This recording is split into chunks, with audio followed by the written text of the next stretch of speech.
చాలా జంతువుల్ని వేటాడాడు.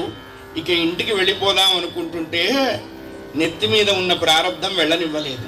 మనం అన్నీ అనుకుంటాం, మనం అనుకున్నవన్నీ జరుగుతాయా? ప్రారంధం ఎవడైనా సరే అనుభవించాల్సిందే.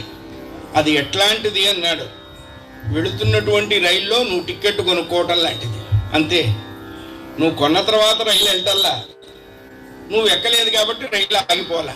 It is already it's moving. ప్రారంధం కూడా అంతే.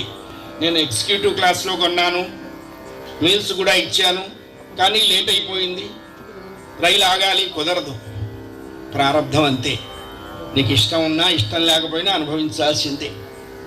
అది మనల్ని బతికిస్తుంది అని చెప్పారు. మన తెలివితేటలతో బ్రతకము, మనం పూర్వజన్మలో చేసి వచ్చినటువంటి కర్మ అనేటువంటి బ్యాలెన్స్ చేత మనం ఇప్పుడు లైఫ్ తీసుకుంటుంటాం. అంతే.